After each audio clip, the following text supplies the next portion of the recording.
Oi, tudo bem? Que bom que você está com a gente. Mais uma segunda-feira, mais um vídeo, mais uma palavra que vai abençoar a sua vida. Eu quero te pedir um favor. Antes de a gente ir para a palavra, não esquece de curtir o vídeo. Se você ainda não é inscrito no canal, se inscreva, ative o sininho que sempre, toda segunda-feira, às 7 horas da manhã, a gente está por aqui, tá bom?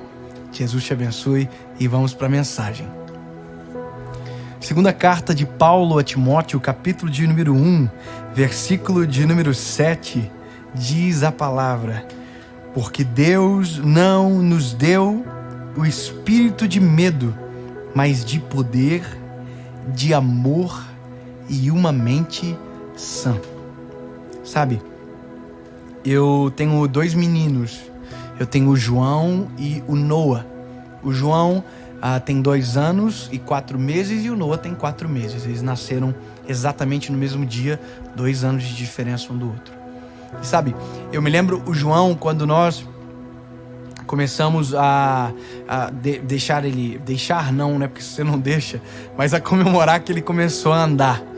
Nós tínhamos uma escada na nossa casa e a gente começou a ouvir dos nossos amigos, muitas pessoas diziam: olha, coloca proteção na escada logo, hein? Coloca proteção logo. Aí eu me lembro também que as pessoas diziam: tem piscina? Ou se tiver piscina, tem que colocar grade de proteção. Tem sacada? Se tiver sacada, tem que colocar redinha, tá? Porque as pessoas começaram a preocupar, porque agora o meu filho estava andando. Então, agora estava correndo muito mais risco. Nós tomamos algumas atitudes para que ele entendesse o perigo de cada coisa, sabe? O medo como um sentimento que previne, nesse momento, um acidente. O medo que previne uma queda, um susto muito maior, mas não um medo como um espírito que te domina, mas um medo que te previne de tomar decisões que podem ferir você. Então a gente falava como todo papai fala para um filho: filho, ó, manda tomada, dodói. Aí fala: dodói? Dodói. Aí ele falava: ó, filho, água, não vai, perigo, hein? Vai, dodói, nem vai afogar, dodói. Ele: dodói? Dodói. Mas sabe o que é uma coisa engraçada? Que teve um dia que eu avisei ele de algum perigo, de alguma coisa, e pela primeira vez na vida ele teve o dodói a qual eu havia prevenido ele. E quando ele caiu, chorou. Eu não me lembro exatamente a cena, aonde foi, mas eu me lembro que ele disse: dodói, papai, dodói. Pois é, dodói, papai avisou.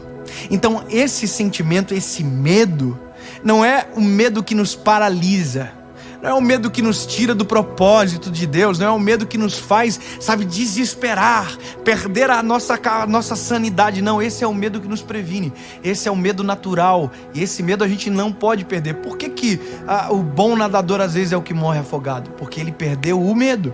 Então perder o medo nem sempre é bom. Nós precisamos desse medo, porque é isso que nos mantém muitas das vezes seguros. Aí você vai dizer: bom, David, mas aí você está dizendo o tempo todo agora, durante alguns minutos, que perder o medo não é bom perder o medo, e o tema da mensagem é perca o medo. Perca o medo. Como assim? Perca o espírito de medo. E esse espírito de medo é totalmente diferente de tudo aquilo que eu falei até agora. Quando eu leio esse texto de Paulo escrevendo para Timóteo, Paulo está escrevendo para um menino, para um moço, para um garoto que de repente Deus está fazendo viver as coisas mais extraordinárias da vida. De menino agora ele é um pastor, de um menino agora ele tem uma grande responsabilidade na mão dele, e as pessoas estão olhando para ele, as pessoas estão cobrando dele uma postura, sabe? Paulo está olhando e está cobrando ele, Deus está criando, tem uma expectativa criada sobre ele, e agora de repente, no meio de todo esse cenário, ele precisa ter algum cuidado. Ei, se você entender bem, isso vai ser sarador para a sua vida. Paulo está dizendo: ei, ô Timóteo, Deus não nos deu um espírito de medo. E aí você vai para a Bíblia, você vai entender o medo. A Bíblia vai dizer: o verdadeiro amor lança fora o medo. E sabe, quando eu estou pregando o evangelho para você, eu não estou pregando o evangelho de medo. E eu vou te dizer por quê. Porque tem muita gente que não conhece o Jesus, que é o Jesus da Bíblia. O Deus da Bíblia não é o Deus do medo, porque o verdadeiro amor lança fora o medo. Tem muita gente que nunca teve uma experiência real com Jesus, porque ao invés de amá-lo, aprendeu a sentir medo dele. E porque tem medo dele, tem medo de tudo e gosta de sentir medo. Tem gente que cultiva o medo. Eu vou falar uma coisa pra vocês. Eu vi um negócio hoje. Ah, meu Deus. Eita, meu Deus. Vou falar. Eu vi um negócio engraçado no Twitter hoje. Alguém comentou assim: eu fui ver um livro aqui, não vou falar o nome do livro e tal, nada. Mas olha, muito macio assim. Falava muito do amor de Jesus. Não gostei muito não. Eu gosto mesmo é de apanhar. Eu gosto mesmo de ser esmagado. Eu falei, nossa, isso é doença. Isso é doença. Quem gosta, isso é doença. Você tá entendendo? É gente que foi dominada por um espírito de medo. Então o medo virou um cultivo da pessoa. A pessoa gosta de se sentir oprimida. A pessoa gosta de se sentir sobrecarregada. Ela gosta daquela palavra que coloca assim: meu Deus do céu. Não. O evangelho de Jesus é uma boa nova. E boa notícia não traz peso. Boa notícia tira o peso, tira o jugo, despedaça o jugo. Ele alivia o cansado, o oprimido. Então, meu lindo, se você está dominado pelo espírito de medo, tem te feito cegar, não tem feito você ver a esperança em absolutamente nada, não tem feito você enxergar um cenário de paz, um cenário de misericórdia, um cenário de amor, eu quero dizer, esse não é o espírito de Deus agindo em você. Esse é o espírito de medo. E esse espírito de medo paralisa você, impede você de viver os melhores dias da sua vida, impede você de viver o evangelho de verdade, impede você de conhecer Jesus de verdade. Você está morrendo de medo dele. Ele só queria que você o amasse e você entregasse a sua vida e deixasse ele controlar todas as coisas. O medo, enquanto nos domina, nos afasta da perfeição de Jesus. E aí quando você lê Paulo dizendo para Timóteo, Paulo diz, olha, Deus nos deu o espírito de poder. Gente, como assim? Poder, ousadia. Gente, ousadia é ter coragem de fazer o que ninguém faz. Isso é o refém de um espírito de medo. É coragem. Pois é, mas é Deus que nos dá. É Deus que colocou isso dentro de nós. O medo nos paralisa de viver aquilo que Deus tem.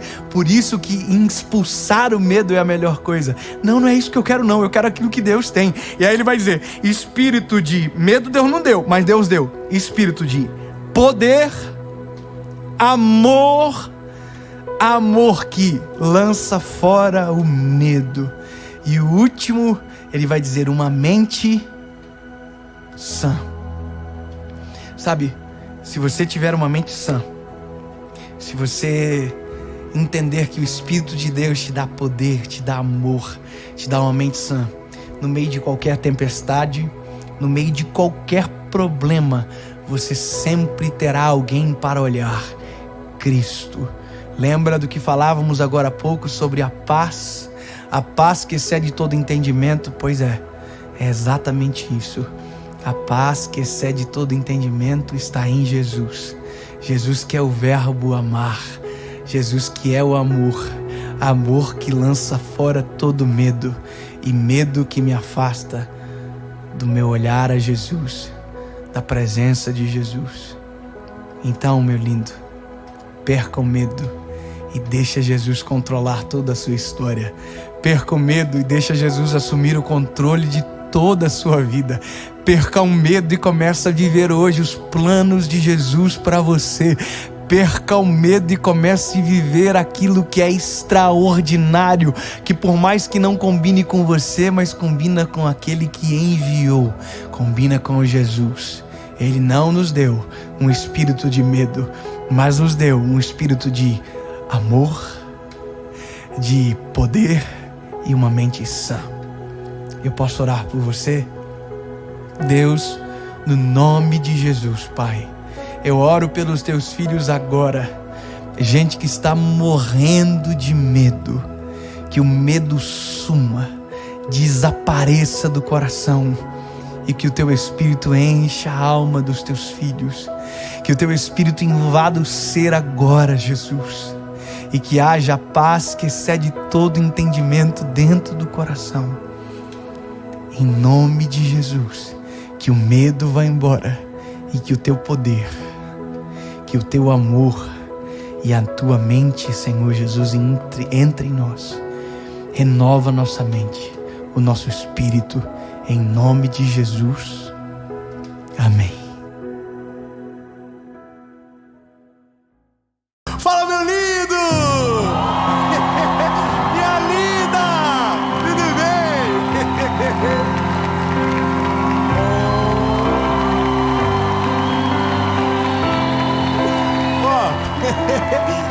Mais uma mensagem que eu tenho certeza que o Senhor vai falar ao teu coração.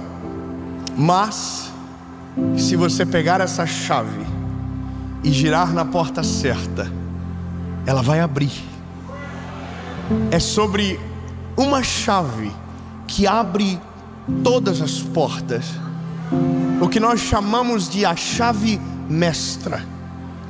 Não importa a porta que você colocar, ela vai abrir.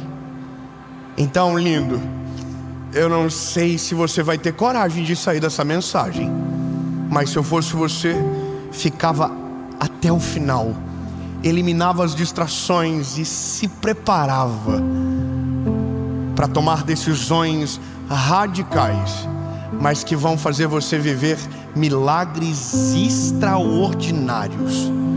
Amém? Mas antes de ir para a mensagem, eu preciso te pedir uma coisa muito importante.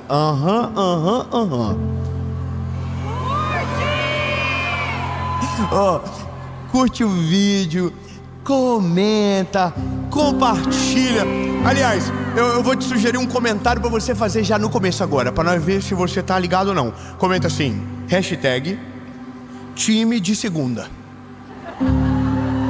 E não é de segunda linha, é de segunda-feira. Ei, irmão, comenta aí, compartilha. E se você não é inscrito no canal, se inscreva agora, ativa o sininho. Nós estamos chegando a quase 10 milhões. 10 milhões. Ei, irmão, se inscreve, ativa o sininho.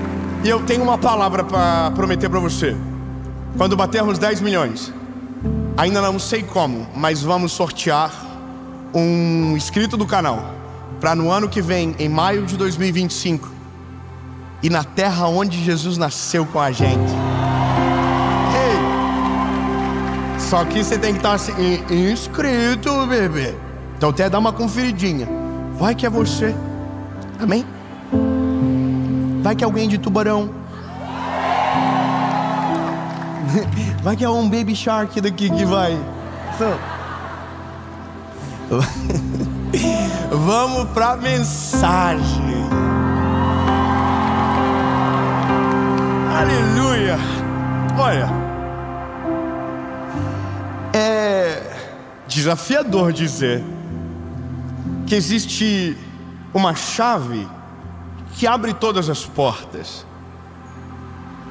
É difícil, porque ao mesmo tempo que eu estou dizendo que existe uma chave que abre todas as portas, eu não posso me esquecer que a palavra diz que tem portas que Deus abre e ninguém fecha, mas existem portas que Ele fecha e que ninguém abre. E essa porta não é sobre a chave, é sobre quem fechou. Então, essa palavra serve para tudo aquilo que é da vontade do Senhor sobre você, mas só vai acontecer se você usar a chave certa. Então vamos lá. Evangelho do João, capítulo de número 2, versículo de número 5. E a sua mãe, Maria, disse aos funcionários: tudo o que ele pedir para vocês, façam.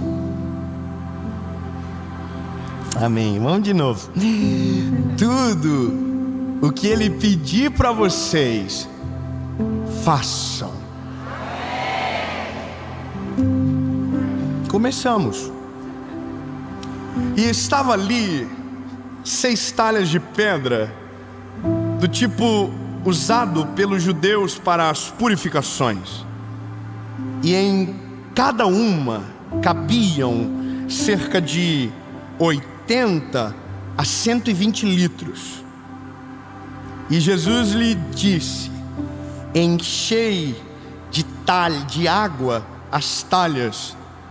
E eles a encheram até a borda. E ele disse: agora tirai e levem ao mestre-sala para que ele prove. E quando o mestre-sala provou a água transformada em vinho, não sabendo de onde viera, mas os serviçais que haviam tirado a água já sabiam. O mestre chamou o noivo e disse: todo homem no princípio apresenta um bom vinho, e quando os homens já beberam muito, então vem o pior. Mas você guardou o melhor para o final.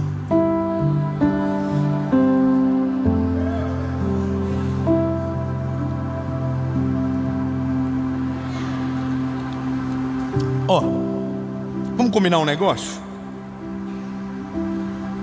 Você vai ter que abrir a sua mente agora. Você vai ter que tirar toda a restrição de fé que talvez alguém tenha gerado dentro de você ao longo da caminhada. Eu quero que você tire toda a frustração que alguém possa ter feito, ou talvez todas as orações que você fez e aparentemente Deus não respondeu. Todo milagre que você pediu e não chegou. Limpa tudo agora. Coloca tudo para fora. Deixa o coração puro, deixa o coração limpo para ouvir o que eu vou falar para vocês. Olha, João, ele era um discípulo muito conectado com Jesus.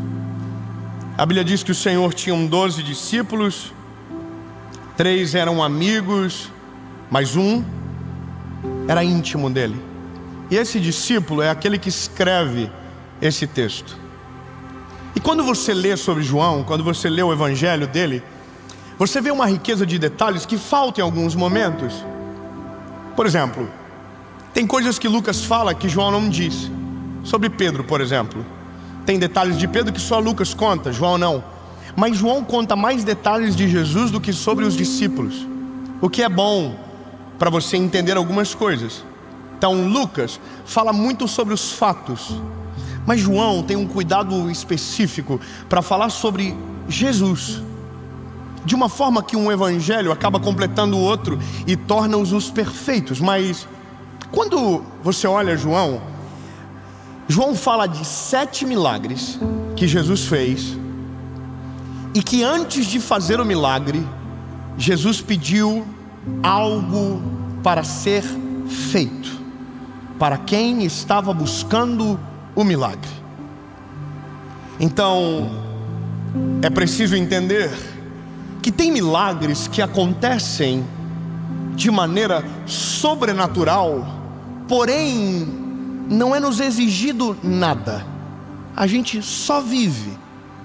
Quantos milagres invisíveis que você vive e que nem sabe para testemunhar? Quantos acidentes que Deus já te livrou? Quantos combates desnecessários o Senhor já te livrou? Quantas vezes a sua vida foi preservada e você nem sabe que Deus o fez, mas Ele fez, e você só está aqui porque a Bíblia diz que a causa de nós não sermos consumidos são as suas misericórdias.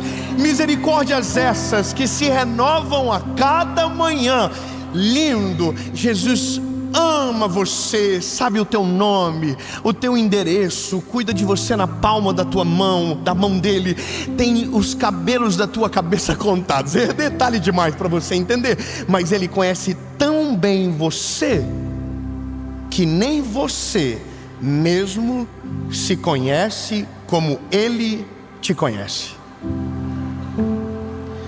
Mas existem milagres que Jesus vai fazer Mas antes, a nossa postura de fé vai ser testada. E a maneira que a gente se porta determina o milagre que a gente vai viver. Então, por isso que eu disse que é bom que você tire tudo do coração, que você agora limpe, purifique, porque eu sei que tem coisas que você já orou que Deus não fez, que teve milagres que você pediu e que o Senhor não realizou. E eu sei, porque eu também tenho orações que não foram respondidas, ou foram, mas por conta da minha ignorância não entendi. Mas eu tenho vezes que fiz tudo e nada aconteceu. Já orei por doentes que não foram curados. Já orei por pessoas e que morreram. Já orei e não vi acontecer. Já pedi para que a chuva parasse e a chuva não parou. Mas também já pedi para que a chuva parasse e ela parou. Já pedi para que o Senhor Jesus curasse e Ele curou. Já vi mães estéreis dando à luz. Já vi câncer serem retirados de maneira imediata. Já diagnósticos sendo envergonhados. Eu já vi tudo e já vi os dois lados. Mas tem uma parada. A nossa maior dificuldade de crer é justamente a nossa disponibilidade em se mover para aquilo que os nossos olhos não enxergam. Então, lindo, a gente só cura, a gente só entende o que precisa quando mergulha na palavra. Na verdade, o cerne de tudo é a vontade de Jesus, o que Ele quer. E o que Ele quer reflete no que eu devo fazer.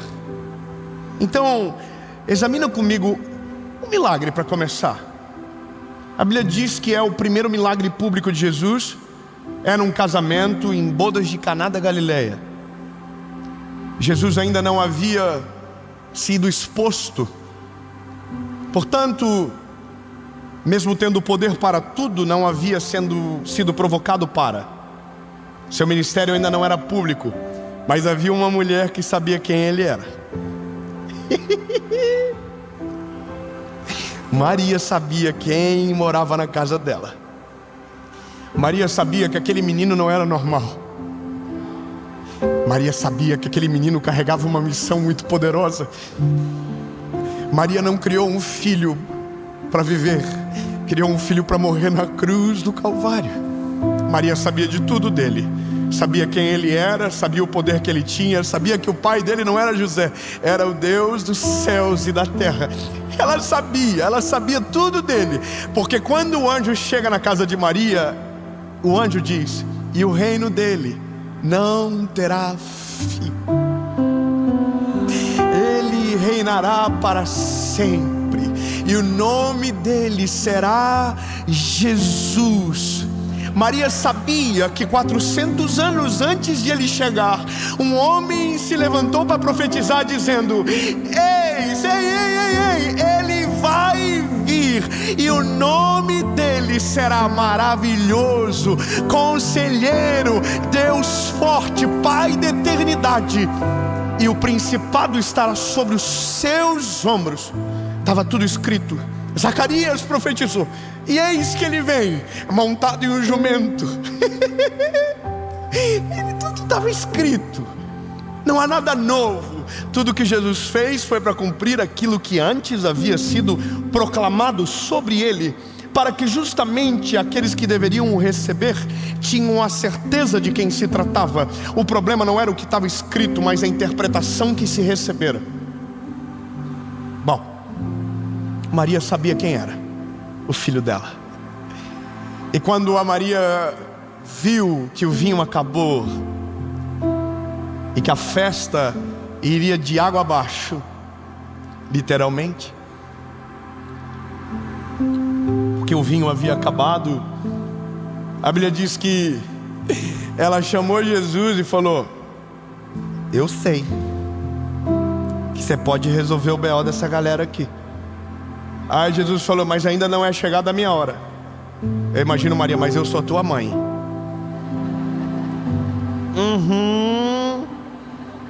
Quem tem mãe sabe do que eu estou falando, amém? Mãe, eu não quero, o problema é seu. Mãe, mas todo mundo foi. Você sabe. Não, Maria. Chamou os funcionários e falou: seguinte, faz tudo o que ele falar para vocês.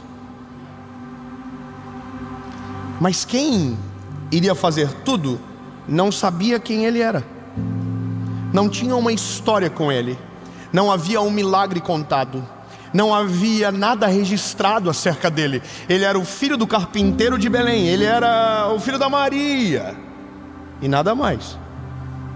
Primo de João Batista, sobrinho de Isabel. Era um garoto. E aí Jesus fala para a galera: tragam 6 talhas, que era o que tinha, de água para mim. E aqui começa uma verdade que quanto antes a gente aprender, melhor. Mesmo que não faça sentido, mesmo que não seja lógico, mesmo que a conta não feche, mesmo que você não consiga entender, faça tudo aquilo que Ele te mandar. 10 améns. Eu vou dizer de novo então, para melhorar. Faça tudo o que Jesus mandar, com uma certeza: se Ele falou, o final do filme já está preparado. Esses homens, esses funcionários, não tinham nenhuma história com Ele, mas havia uma autoridade nele que o precedia. Você podia não acreditar que ele era o Messias, mas não tinha como dizer que aquele homem era normal. Havia algo sobre ele. Ele era 100% homem, mas também era 100% Deus. Havia autoridade sobre ele. A Bíblia diz que quando ele fica público, as multidões se acotovelavam para estar perto dele, para tocar nele, porque havia poder saindo, havia virtude fluindo dele. Agora eles não sabem ainda, mas sentem algo diferente. E agora, debaixo de uma ordem, eles têm que tomar uma postura, e a postura é encher de água as talhas. Só que tem um detalhe na Bíblia. A Bíblia diz que a talha do padrão judaico cabia de 80 a 120 litros. Só que o que a Bíblia diz sobre esses servos é que eles não colocaram 80, eles não colocaram 90, eles não colocaram 100, eles encheram até a borda.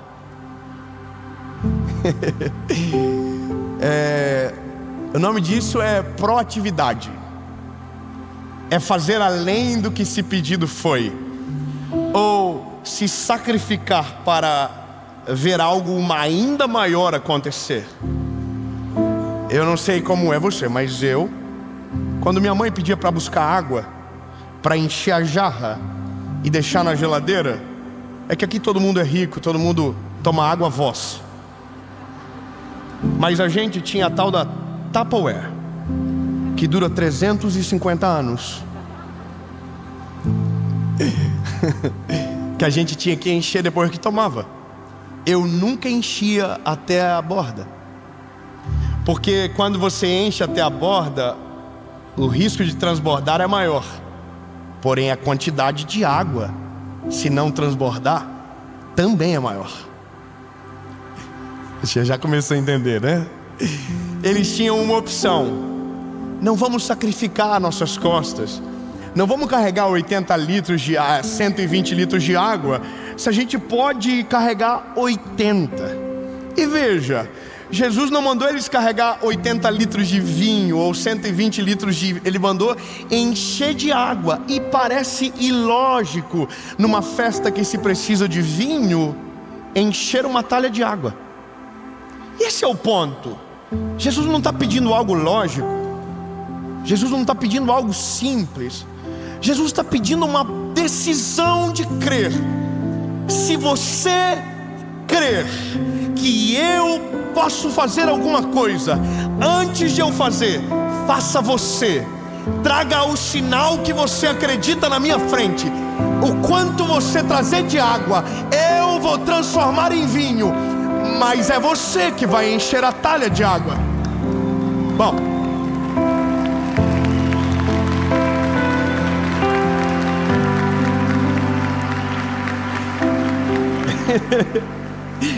agora, o que para mim é maravilhoso, e eu consigo ver, é imaginar os serviçais da casa carregando com muito esforço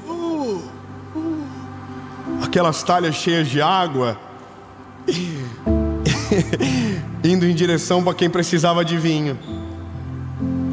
Eu imagino, sabe o que? As pessoas em volta dizendo: o que você está levando? Chegou o vinho. Aí, não chegou ainda, mas vai chegar. Mas o que você está carregando? Água. Mas eu sei que vai virar vinho. Não, irmão, peraí.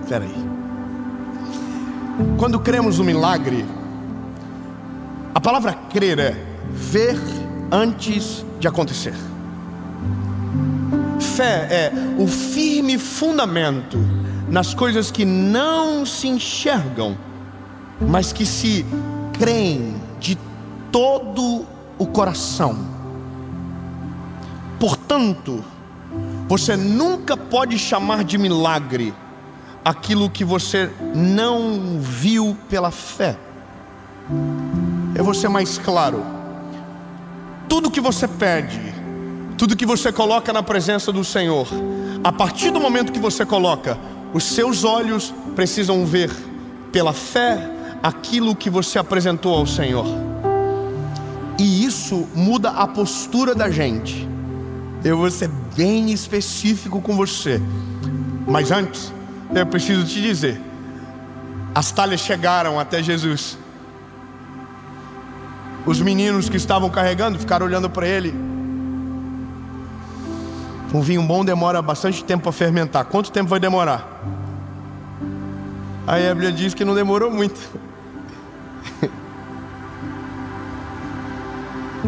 Eu imagino, irmão, se eu tô lá, eu ia estar assim, ó, para ver. Irmão, tem um homem dizendo que aquilo ali vai virar vinho. Eu quero ver. Eu quero ver. Só que a Bíblia diz que não diz o momento que virou vinho.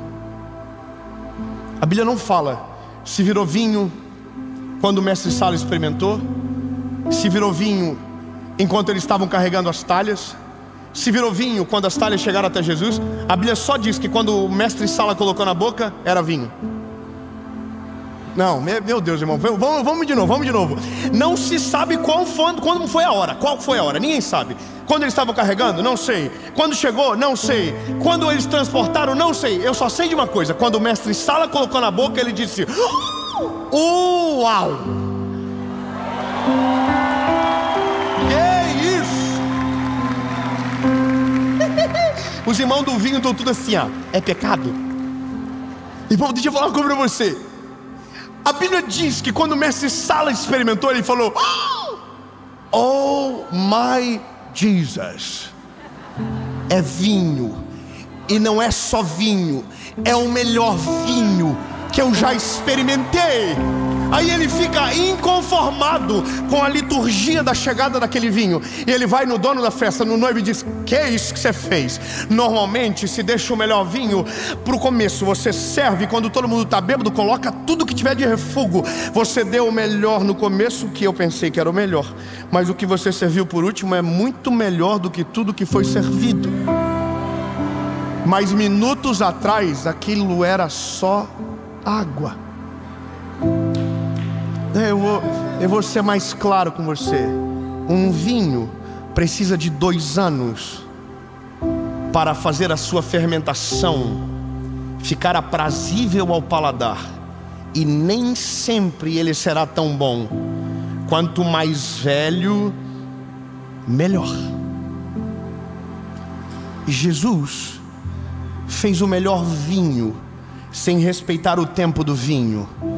Jesus fez o melhor vinho sem precisar de uva. Não, ele vai ficar doido. Jesus não fez o vinho com uva. Jesus fez o vinho com a talha que os servos trouxeram cheias de água. É lindo!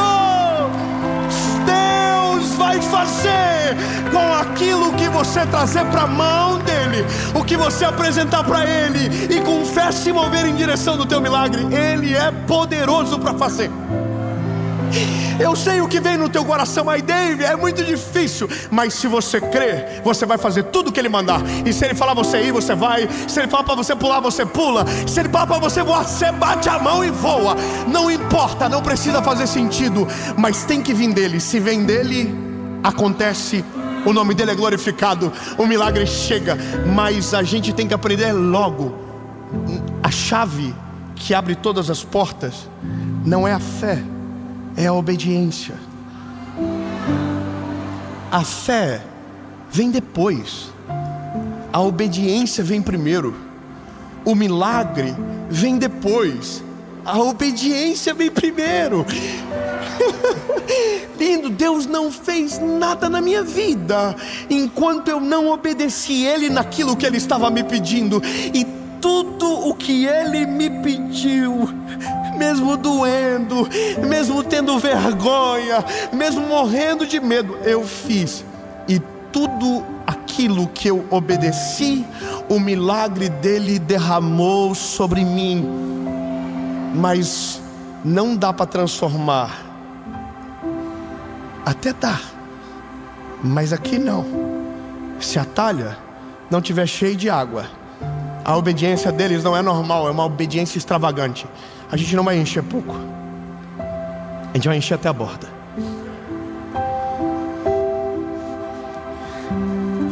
Eu não sei qual é o milagre que você precisa, mas se eu fosse você, eu parava de pedir e começava a agradecer como se ele já tivesse chego. Eu vou ser mais claro. Você não vai voltar mais para dizer: Jesus, eu preciso. Você vai voltar para dizer: Jesus, eu sei que o Senhor já está fazendo. Eu sei que o milagre vai acontecer. Eu sei que o Senhor vai se mover. Eu sei que já está acontecendo. Os meus olhos ainda não veem, mas pela fé eu consigo ver. Vai acontecer no nome de Jesus. O diagnóstico vai ser vencido. A provisão vai chegar na sua casa. A crise vai ser destronada. E o nome de Jesus vai governar sobre tudo na sua história. Em nome de Jesus. Mas não dá para ver se não trazer a talha. Quando Jesus manda os discípulos colocarem as pessoas sentadas, são 5.000 homens. Não se contavam as crianças e as mulheres. 5.000 homens. Alguém disse para alimentar todo mundo 200 moedas de prata. Mas André vai para o meio do povo. 200 moedas a gente não vai conseguir, mas o que eu conseguir eu vou levar na mão dele. Ninguém tem 200 moedas de prata, mas o que vocês têm? Aí o menininho falou: eu tenho 5 pães e 2 peixinhos aqui. É suficiente, dá. Irmão, peraí. O nome disso é fator André. Ninguém viu a provisão. André enxergou a provisão em 5 pães e 2 peixinhos para mais de 5.000 homens. Deus não multiplicou antes de ele chegar e dizer: tá aqui. Sabe o que eu imagino de novo? A Bíblia diz que Jesus tomou o pão, o peixe, levantou e abençoou, colocou no cesto, deu para eles, eles distribuíram para todo mundo. Como que multiplicou? Não diz a hora que multiplicou, não diz qual foi o momento. Ele começou a encher, não, se tinha 12 discípulos, saiu 12 cestos e era só isso que tinha. Só que ele tirava para cá, olhava para dentro, tinha mais. Tirava para cá, olhava para dentro, tinha mais. Tirava, tinha mais. E o favor do Senhor se multiplica.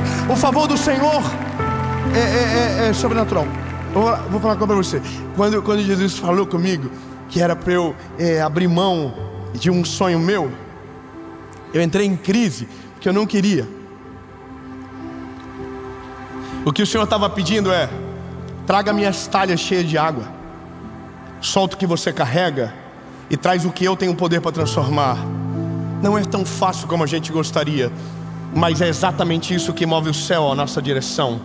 Quando você crê tanto que você obedece tudo para ver aquilo que Deus tem para fazer sobre você. Eu não sei qual é o projeto que você está morrendo de medo, lindo. Eu não sei qual é a planta que você tem na mão. Eu não sei qual é o sonho que você já abortou porque pensa que não pode mais. Se mova em direção ao milagre que você precisa, se preparando como se ele estivesse chegando agora. Eu vou ser claro, você está orando há muito tempo para que Deus abra as portas do céu e mude a sua vida financeira. Abre uma conta nova. Abre uma conta nova. Mas David, não aconteceu ainda. Mas quando acontecer, a conta está lá. David, eu queria tanto que o Senhor me desse uma casa. Lindo. Compra o chaveiro da chave que vai na porta e diz: Senhor, eu já fiz o comecinho, é pequenininho, mas está aqui, Senhor. Quando o Senhor me der a chave, eu já tenho o chaveiro. Senhor, eu quero um filho. É lindo. Vai no mercado, faz pedido, compra um pacotinho de fralda e diz: Senhor, já está aqui. Se o Senhor mandar, já está aqui. Ei, Senhor, eu creio tanto.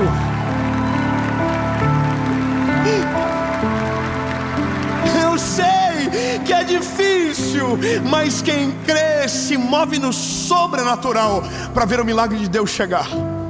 É loucura, mas Ele faz. É loucura, mas a água vira vinho. É loucura, mas 5 pães e 2 peixes alimentam uma multidão. É loucura, mas se fosse lógico, seria a gente. A gente precisa de planilha, a gente precisa de estratégia. Jesus só precisa de uma talha cheia de água. A gente precisa de processo. Jesus faz do jeito que Ele quer. Então, vou te falar, acredita. Pode voltar a sonhar o que o Senhor tem para você. Sabe o projeto que você está morrendo de medo? Pode se mover em direção a Ele, não desiste não. Deus vai mandar a provisão, Deus vai mandar o cuidado, Deus vai fazer o milagre. E sabe o diagnóstico que você recebeu? Coloca na frente de Jesus e diz: Senhor, se tem alguém que pode me curar, é o Senhor.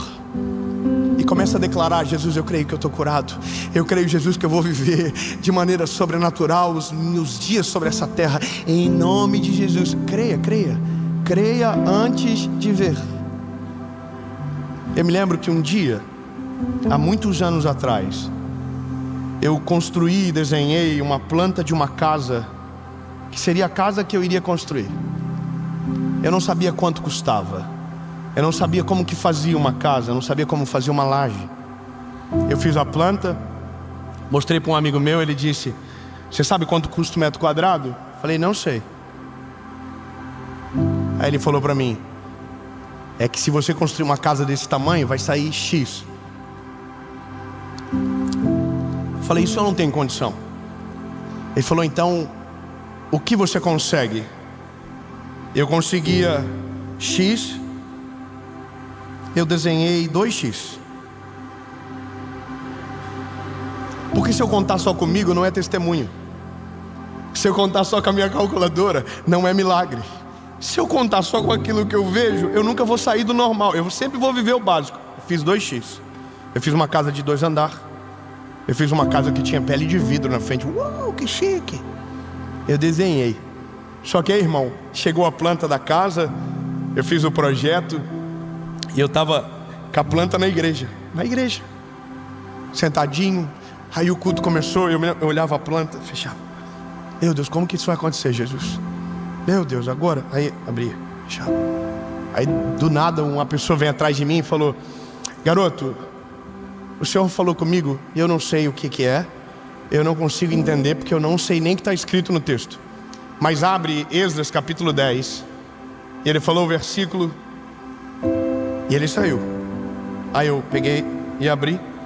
Aí estava escrito assim: levanta-te, pois a ti pertence este negócio. Tem de bom ânimo, nós seremos contigo. Mas só veio depois que a planta estava pronta. Não, você não está entendendo, meu lindo. A casa não nasceu sem a planta. Depois que a planta ficou pronta, Deus falou: agora, deixa comigo que eu resolvo. Eu não tinha um centavo. Uma semana depois, meu carro capotou. É que Deus trabalha de um jeito diferente. Eu nunca tinha feito seguro de um carro. Aquele eu fiz. O carro estava quitado.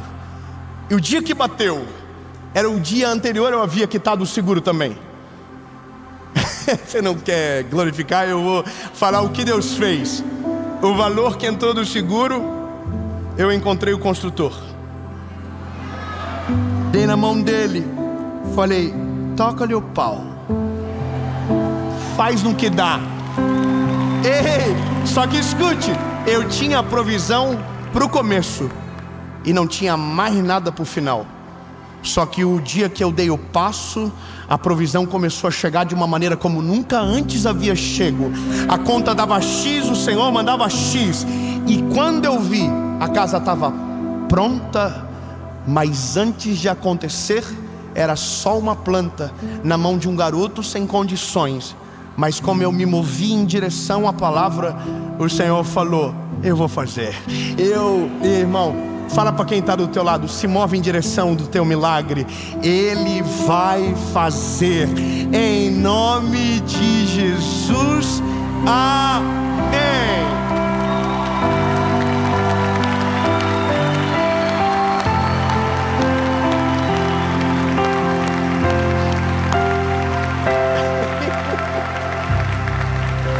Jesus, lindo e maravilhoso. Nós não só cremos que o Senhor vai fazer, como mudamos a nossa estratégia de viver para esperar o teu milagre chegar. Jesus, eu creio com todo o meu coração que tudo que o Senhor prometeu vai acontecer. Eu creio que minhas orações serão respondidas. Eu creio, Senhor, que o Senhor vai se mover na direção dos teus filhos, e o milagre que tanto se espera vai chegar, porque nós obedecemos, e o que o Senhor está mandando nós vamos fazer, porque queremos glorificar o teu nome através da nossa obediência e ver o milagre através da nossa fé, em nome de Jesus.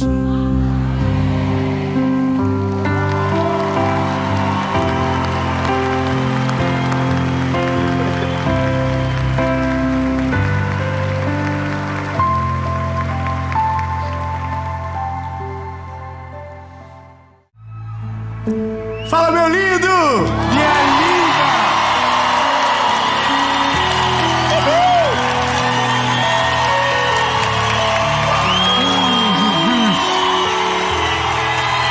Olha, isso é maravilhoso. Eu quero antes da gente ir para a mensagem, te fazer um pedido. Se você está com a gente aqui toda segunda-feira, você é parte da nossa família já.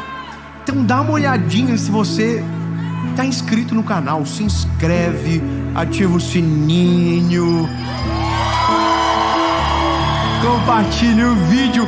Quando você faz isso, a mensagem vai mais longe. É sobre isso que se trata. Quanto mais longe o evangelho for, melhor. Então, curte, comenta, compartilha, se inscreve, ativa o sininho e vamos pro vídeo!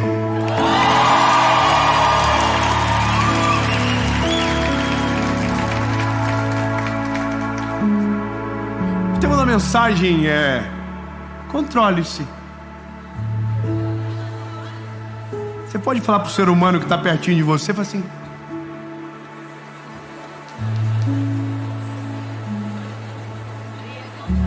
dá uma seguradinha aí, controla. Eu quero falar sobre duas inteligências: a inteligência emocional e a inteligência espiritual. São coisas que caminham juntas e que fazem muita diferença na nossa vida, na paz que governa o nosso coração, na maneira com que a gente decide, na maneira com que a gente interpreta as histórias, e muda tudo, e você vai ter certeza disso. O texto que vai nortear a nossa caminhada é o Evangelho de Jesus, conforme escreveu Marcos, capítulo de número 5, versículo de número 35. Diz o seguinte: enquanto ele ainda falava, vieram alguns da casa do governante da sinagoga, a quem disseram: a tua filha está morta, por que você ainda incomoda o mestre? Mas Jesus, tão logo ouviu essas palavras, e disse ao governante da sinagoga: não fique com medo, não temas, creia, apenas creia. 10 aleluias, mas eu quero só o final, então, para a gente não perder o brilhinho. A gente tá com um brilhinho aqui no meio. Tá diferente. Vamos de novo. Não tenha medo, apenas creia.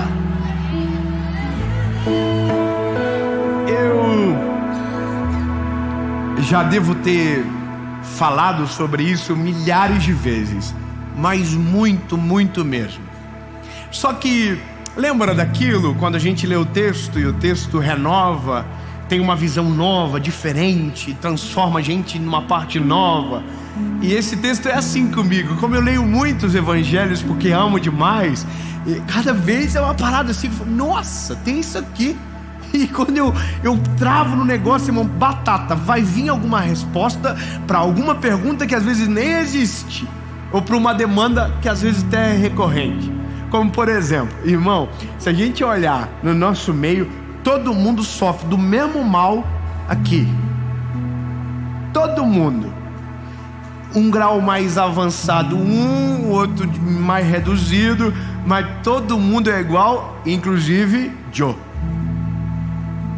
Uma palavrinha chamada...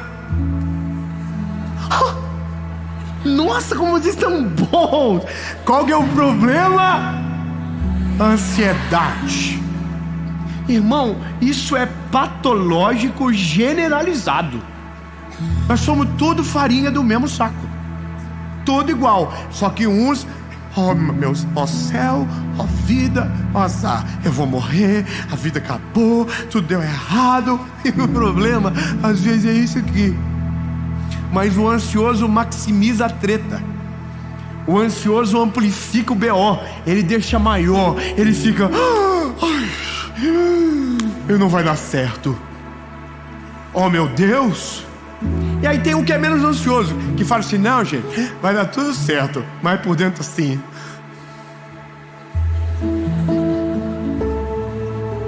E tem gente, irmão, que nem sabe que é ansioso, mas não dorme há dias. E diz pra todo mundo: porque eu não sou ansioso. Aí você pergunta: e dorme? Dorme? É que eu fico pensando muito. É que eu tenho o síndrome do pensamento acelerado. É uma doença mesmo, mas isso também é um dos resultados de ansiedade. Então, quando a gente olha para isso, a gente precisa entender: o tratamento é necessário e é progressivo. Ninguém ouve uma mensagem ansioso e sai 0 bala.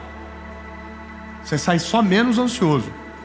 Aí no outro dia você fica menos ansioso, depois menos ansioso. Às vezes a crise volta, fica muito ansioso, depois menos. Irmão, eu vou falar uma coisa pra você.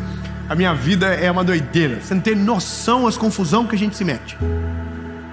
Tudo que a gente envolve tem muita gente junto, e é bala, irmão, e dívida. Você não tem noção. Quando a gente começa num evento desse, irmão, a gente já começa assim numa bala de dívida. Tudo caro. Esses homens não viajam mais de ônibus não, irmão. Mandar de ônibus não, avião. E hotel, o hotel não acredita na gente que a gente vai pagar. Ele fala assim, tem que pagar antes de entrar. É uma loucura. Então é impossível às vezes a gente não ficar assim, Senhor, será que vai dar certo? Ó céu, ó vida, Jesus, eu vou parar com essas confusão, Senhor. Terça-feira eu tô em outra, é doideira. Então a gente precisa a cada dia desenvolver. Agora, um homem é uma lição de controle emocional.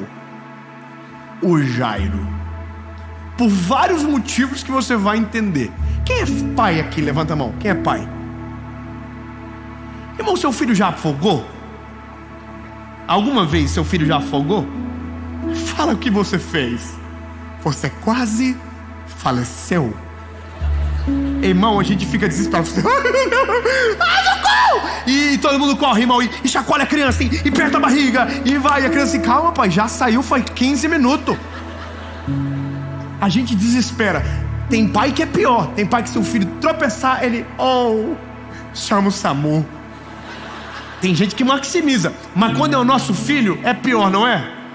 Quando a gente machuca, irmão, quando a gente cai, eu só tenho uma coisa na minha cabeça quando eu caio. Só uma, que ninguém tenha visto. Mais nada. Eu não penso em nada, irmão. Eu já tropecei, caí, e eu levanto assim, Jesus, só uma coisa, mais nada. Ninguém viu, será?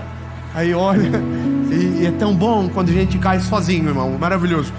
Quem é igual eu sabe, a gente tropeça e corre pra dizer que nada aconteceu. É o trote inicial. Você dá aquela... Perdão, eu abri meu coração, mas vocês não estão preparados para essa conversa.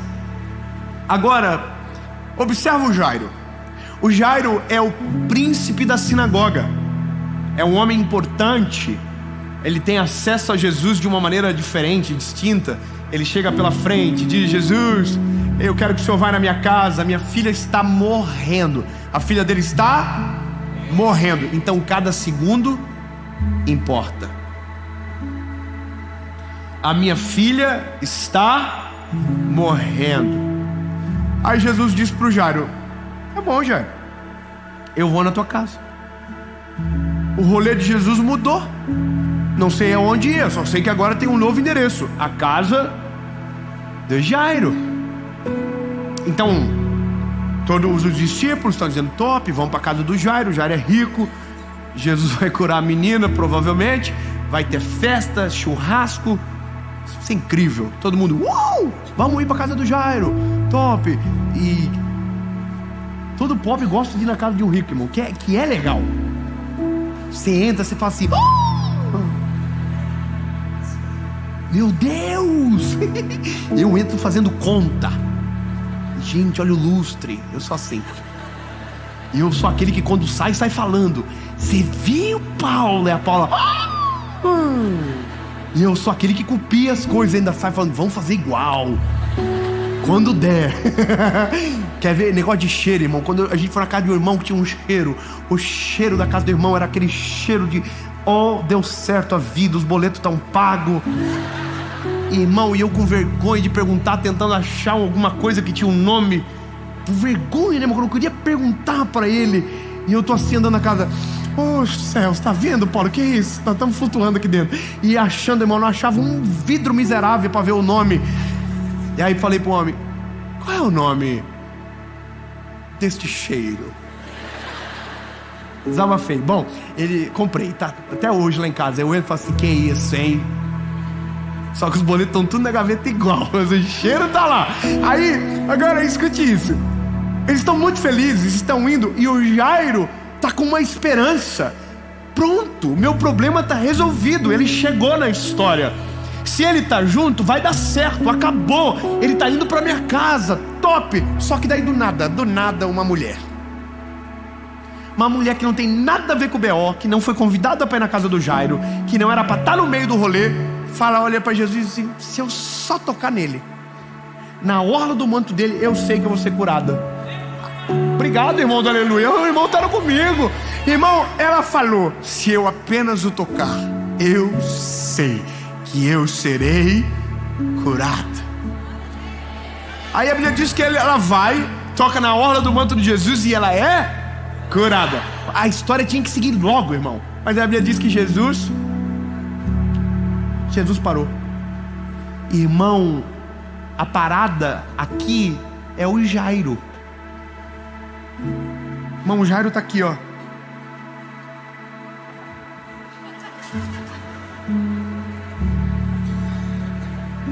Ô, gente, coopera. Acha essa mulher logo, pelo amor dele aqui, ó. Porque o Jairo tem uma emergência. O Jairo tem uma emergência. Lindo, escuta bem. Quando a gente chega na presença de Jesus, na maioria das vezes a gente chega com uma emergência. A gente sempre chega desesperado, esbaforido. Ai, Deus, eu não vou fazer, era tudo errado. E Jesus é tipo 190, irmão. Ai dele se não responder. Você já fica assim: tá vendo? Porque não me ama. Porque a gente é ansioso. A gente não consegue controlar, irmão. Tem gente que, se eu não responder, fica bolado. Eu vejo meus directs às vezes uns revoltados, irmão. Tem gente que manda assim: não me respondeu, eu vou me matar. Aí ela manda outro dia: não deu. E eu tenho medo dessas pessoas, irmão. E tem gente que me responde, e aí eu não vejo, e ela responde de novo: você é muito soberbo, você é arrogante demais, eu te odeio. Aí no outro dia ela manda: que mensagem maravilhosa. Porque ela esqueceu, mas ela já dele no meio da gente, irmão. E eu só vi na parte, eu dei uma volta e assim: odeio, amo, odeio. Eu não tenho culpa. E com Deus a gente é igual. A gente chega e diz: resolve. E aí Deus parece que não faz. A gente tá vendo? Deus não existe, eu não gosto mais disso, eu nunca mais vou. Aí você vem, uma palavra te toca e você fala assim: Jesus, você tá só brincando. Porque a gente não consegue se controlar. A gente tá oscilando demais toda hora. E o que Jesus quer que venha para dentro de nós é um espírito de estabilidade. Que a gente tenha fé nele, que a gente confie nele, que o nosso coração não vá para o lado oposto. Que a gente sempre esteja sabendo que ele está no controle, que quando ele está junto tudo dá certo. O nome dele é glorificado. Ele não erra, ele não mente, ele é fiel para cumprir tudo o que prometeu. A gente não precisa se descontrolar. Controle-se. Aí a Bíblia diz, irmão, com o Jairo, não sei o que está acontecendo com o Jairo, mas se fosse eu na história, ia ter outra história na história. Eu ia encontrar a mulher. Eu tô lá, falei: eu vou te ajudar, Jesus, nós vamos resolver isso logo. Aparece agora, eu te ajudo. Quanto você quer? Eu dou milão pra quem achar a mulher. Milão, tá aqui, ó, vou dar. Minha filha tá precisando de socorro. Eu não vou ficar aqui agora esperando, por causa que uma doidinha foi curada e não quer aparecer. Bora, aparece que eu vou te ajudar, menina, bora. Só que aí que tá, a Bíblia não conta nada, porque Jairo provavelmente só ficou quieto. Só que vai piorar a vida do Jairo. Vai piorar. O Jairo está esperando, Jesus está resolvendo o problema da mulher. Só que aí a notícia chega para Jairo: Jairo, sua filha morreu, cara. Já era. Ô Jairo, já era. Porque você ainda está incomodando o mestre.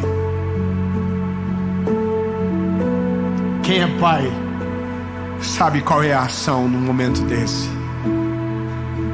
Provavelmente o Jairo queria desabar agora. Provavelmente nessa hora é impossível, não tem. Se você é ser humano, você vai sentir. O Jairo deve ter ficado muito desesperado. Só que a Bíblia diz que a mesma notícia que Jairo ouviu, Jesus também ouviu. Só que eu posso ainda melhorar isso.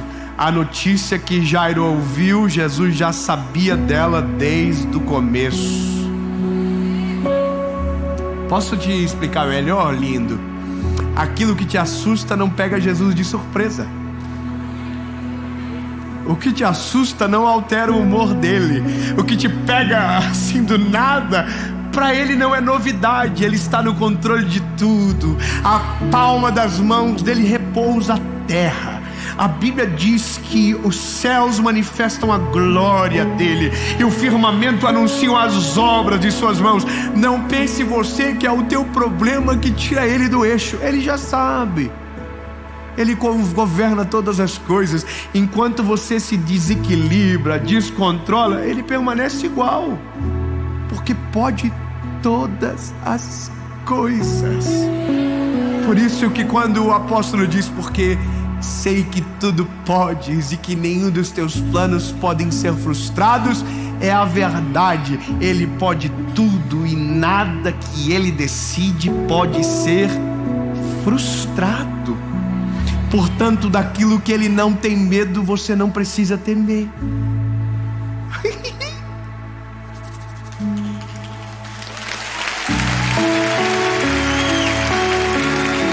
Aí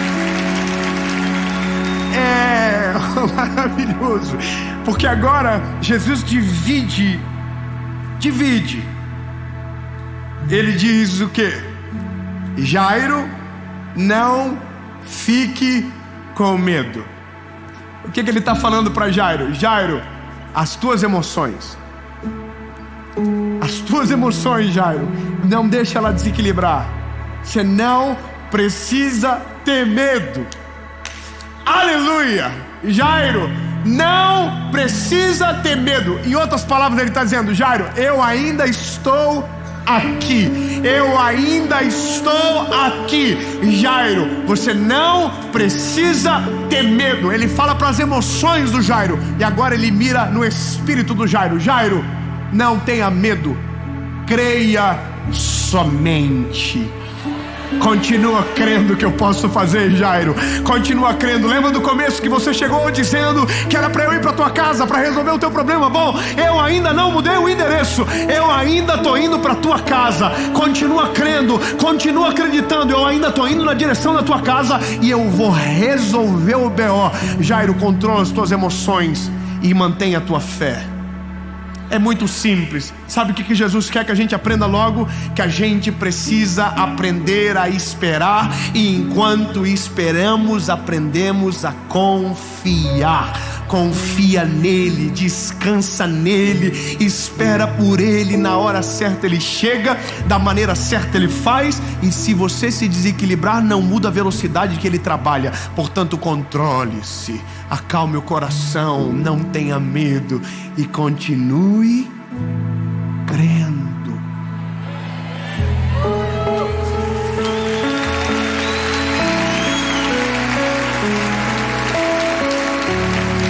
Aprender a esperar e a confiar enquanto se espera.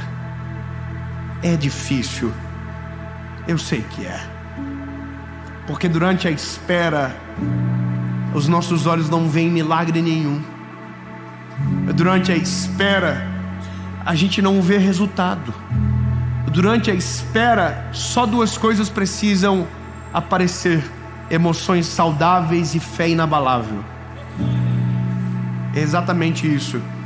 Por isso que quando alguém fala, não precisa pregar sobre a vida emocional, coitado, a mensagem de autoajuda, que dó. Primeiro que não é autoajuda. Autoajuda é o homem ajudando o homem. O evangelho é Jesus ajudando o homem. Então esquece esse negócio. Porque é autoajuda. Fala pra ele, não tem nada de autoajuda. Porque se eu tentar me ajudar, eu me estrago. Eu preciso de Jesus. É Ele que muda, é Ele que transforma, é Ele que liberta, é Ele que faz. Tudo dele, para Ele, por Ele. Pronto, é só Ele. That's it. Não tem esse negócio de, não, você consegue sozinho. Não consegue nada, a gente precisa dele. A gente precisa dele, acabou. Então, irmão, esse negócio da alma é muito sério. Jesus está querendo que a gente cada dia desenvolva mais isso. Há uma promessa sobre quem desenvolve isso, quem confia, quem não fica ansioso, quer experimentar a boa, perfeita e agradável vontade de Deus. O que você quer experimentar? Eu quero a boa, a perfeita e a vontade de Deus. Eu vou te explicar como eu estou resolvendo essa parada. Estou me envolvendo menos com o processo e estou vendo mais pro final. Como assim? Aquilo que me desestabiliza, eu paro de ver. Eu tiro da minha vista. Eu comecei a me evitar processos que me angustiavam. Sabe uma parada que me angustiava? Você vai achar engraçado. Mas eu chegava no evento, a primeira coisa que eu perguntava: quantas pessoas entraram? Irmão, eu fazia um atormento na vida da minha equipe. Que eu falava: resolve. Por que não entraram ainda? Corre, vê o que está acontecendo, chama a polícia. Irmão, verdade. Chama a polícia, tem que vir batedor, cadê? Por que... Aí, irmão, eu descobri que o que eu fazia não alterava a velocidade que as pessoas entravam. Porque tem coisa que mesmo a gente querendo que mude, não dá para mudar. O trânsito não dá pra gente mudar. O fluxo das pessoas não dá para mudar. As pessoas... não dá para mudar. Então eu ficava ansioso à toa. Ficava bolado à toa. Me desgastava à toa. Lindo, na vida exatamente em quase tudo é assim. A gente se desgasta à toa. Ficar nervoso não muda nada, não acelera, não desacelera, não faz nada, irmão. A gente sofre que nem um bobo, sozinho, e não precisava. Sabe, Jesus olha pro Jairo, diz: ô Jairo, olha pra mim, Jairo, tô aqui. Sabe, Jesus olha para você que está às vezes desesperado, angustiado, ansioso, e nem precisava de tudo isso. Mas aí a palavra chega até você e é o Senhor dizendo: ei, olha para mim, eu ainda estou aqui. Eu ainda posso todas as coisas, nenhum dos meus planos podem ser frustrados. Eu ainda sou o Deus que governa tudo. Eu ainda estou no controle de todas as coisas. Então você não precisa ter medo, você só precisa confiar. Jesus está olhando para mim, para você, dizendo: ei, por que você está ansioso? Aquieta tua alma, aprende a descansar nele, porque os que confiam no Senhor, aleluia, são como os montes de Sião, que não se abalam, mas permanecem para sempre.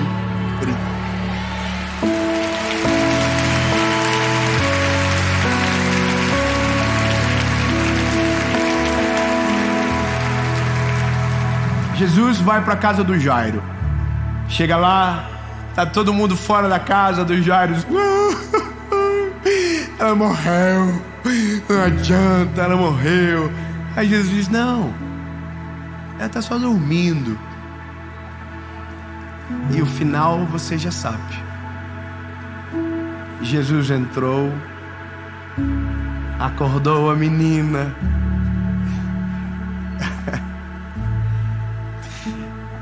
E o que Jesus disse no meio, Jairo teve certeza no final: eu não preciso ter medo, eu só preciso crer.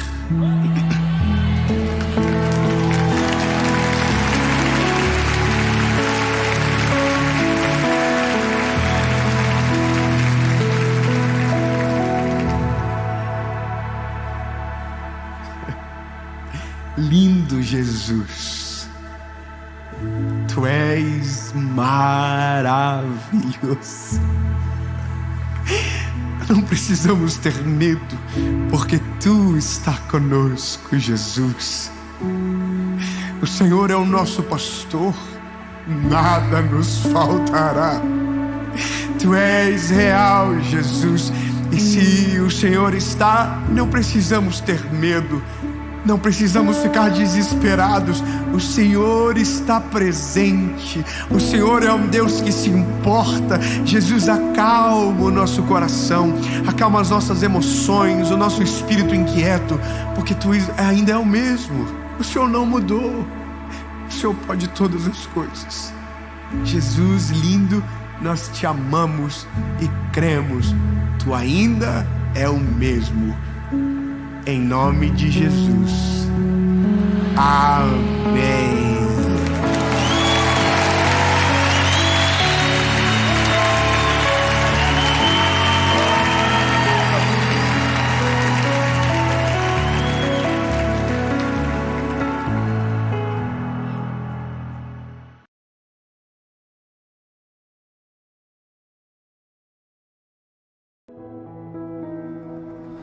Evangelho de Jesus, conforme escreveu Lucas, capítulo de número 1, versículo de número 38, diz a palavra: Disse então Maria: Eis aqui a serva do Senhor, cumpra-se em mim segundo a tua palavra.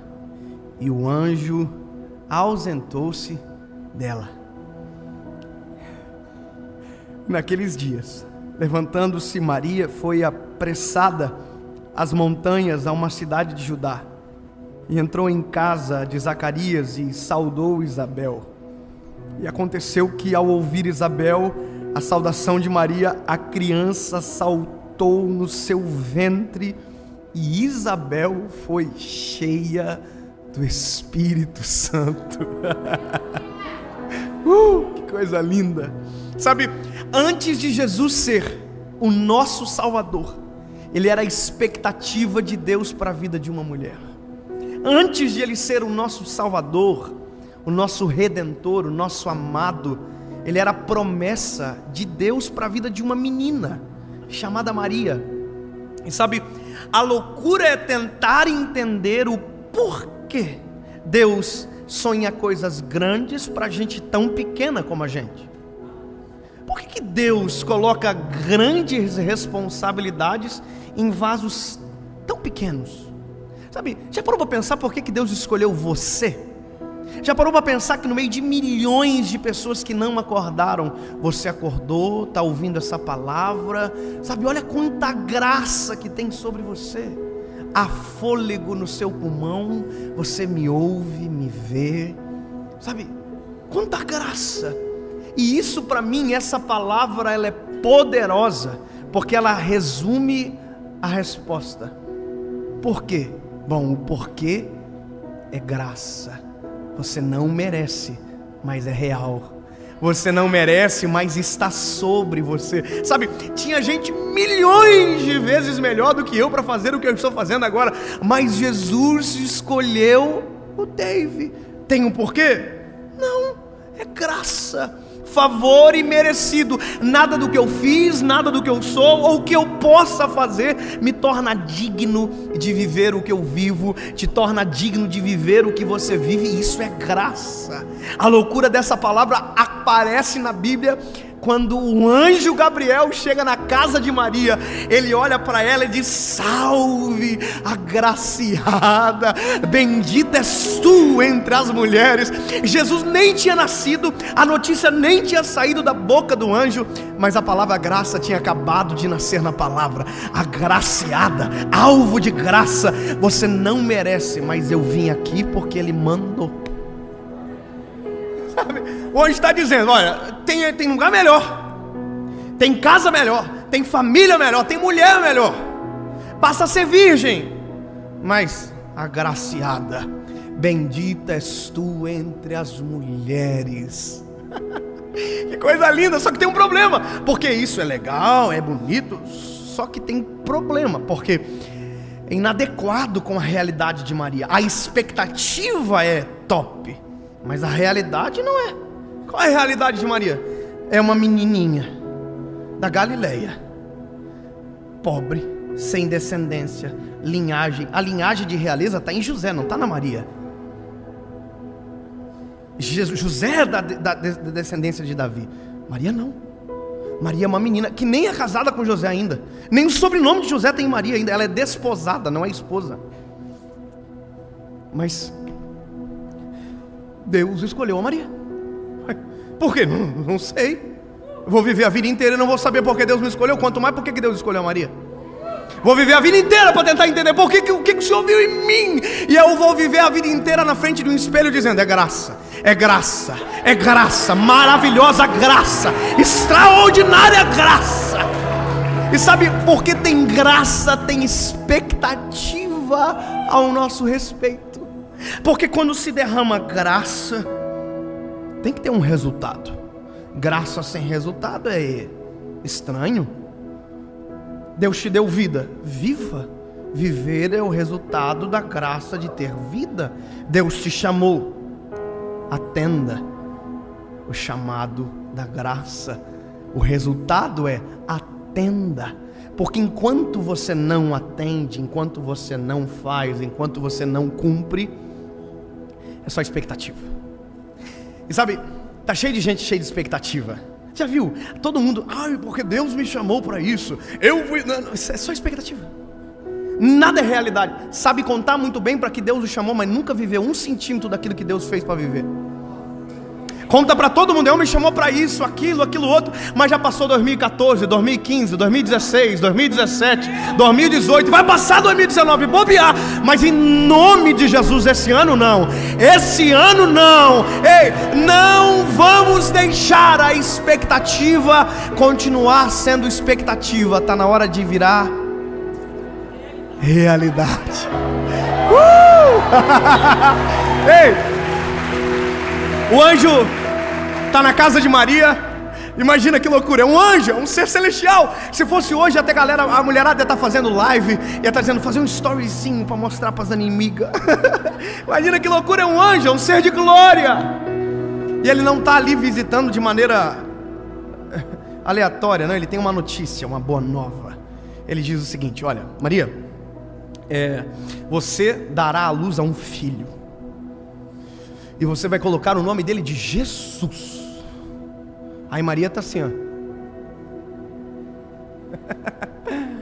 Ai, que legal.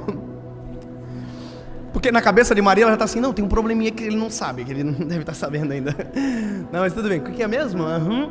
Aí o anjo diz, e o reino dele não terá fim. E ele tomará o reino de Jacó e reinará eternamente. Quer dizer, a promessa já é extraordinária e leva um nível. Vai subindo, aí Maria vai ficando assim, tipo, deixa eu falar rápido, senão você vai se empolgar, é a casa de outra pessoa. Não é essa aqui, que isso aqui que você está falando não tem nada a ver com a minha realidade, não tem. É só, mudou de casa errada. Aí quando o anjo termina a notícia, Maria diz assim, tem só uma coisa assim, que eu sou virgem. Parece que eu vejo quando ele faz assim, por que tem que ter com graça? Por que não pode ser sem graça? Sabe, para escolher a pessoa certa, capacitada, que já vai dizer, então tá bom, eu tô preparada para a missão, bora, taca o pau, você já viu?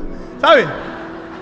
Não, Deus sempre escolhe gente igual a gente, que sempre a gente olha para a missão que Deus deu e diz, isso não é para mim, isso é maior do que eu, isso não foi feito para mim. Aí Deus diz, não combina com você, combina comigo, o sonho é meu, a expectativa é minha, a realidade quem vai viver é você. Basta aceitar a graça, reconhece que é graça, assume que é graça e viva. Oh, meu Deus do céu. Aí a Maria está dizendo, olha, eu sou virgem. Aí o anjo diz para ela assim, posso, não, coisa séria? Olha, Isabel, só para você um detalhe, a Bíblia diz que o anjo chegou na casa de Maria no 6º mês. Sabe por quê? Porque aquilo que era expectativa na vida de Isabel já era realidade 6 meses. Então, sabe como Deus confronta a nossa expectativa? Mostrando realidades. Sabe como Deus está confrontando você? Mostrando um menino de Joinville, mostrando um pastor de uma igreja desse tamanho que saiu lá de Belo Horizonte, mostrando quantas histórias você quer mais para saber que o Deus da graça opera em nós através da sua graça maravilhosa e faz virar realidade aquilo que Ele sonhou para nós, mesmo que sendo grande demais. Sabe quantas pessoas tinham no canal do YouTube em fevereiro? 5.000. Sabe quantos tem agora? 1.200.000. Sabe quantas pessoas viam um vídeo meu? Quantas pessoas aqui assistiam uma mensagem que eu falava lá? Um dia eu fiz um vídeo, gravei e disse, gente, eu estou tão feliz porque agora, em 2 dias, 1.000 pessoas assistiram o vídeo. Sabe quantas pessoas assistem hoje por minuto? 1.000 pessoas. O que era 2 dias, Deus fez virar 1 minuto. Porque para Deus nada será impossível. Sabe o que o anjo disse para Maria? Maria, olha Isabel, ela está grávida. Tá grávida. E ela não era estéril.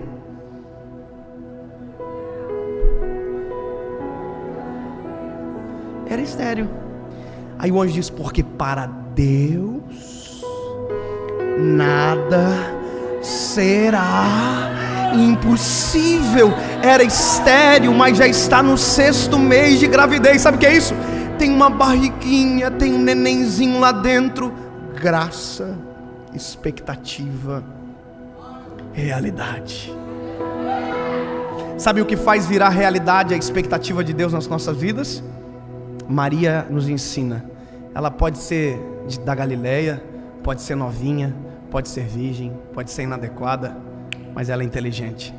Ela olha para um anjo e diz: entendi, tá bom, cumpra em mim a tua vontade. Ei, aí a Bíblia diz que o anjo ausentou-se dela, a expectativa foi embora e a realidade entrou no ventre dela. Ei, a expectativa vai gerar, a realidade gerou. Só um detalhezinho. Já pensou se o anjo quisesse dar uma apavorada na Maria? O anjo ia dizer assim: o reino dele não terá fim, e daqui 2018 mais 33 dá quanto?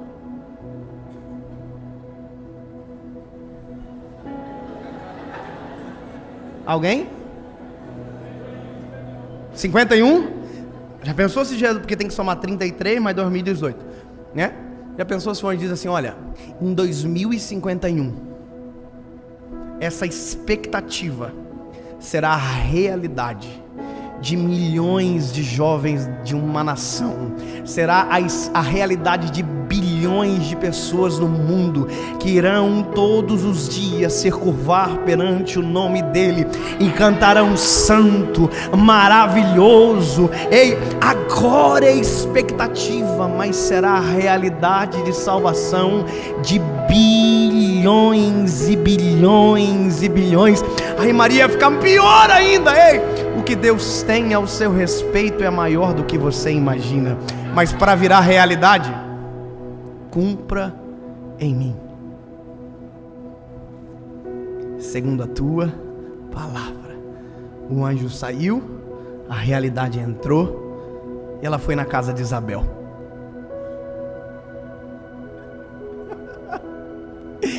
A Maria chegou e diz: oi Isabel, tudo bom, minha linda? A Isabel estava lá do outro lado, ouviu a voz dela: João Batista, aquele que seria o que batizaria Jesus. Lembra o que foi para o deserto? Lembra dele? Lembra? Ele estava na barriga da mãezinha dele, saltou na barriga,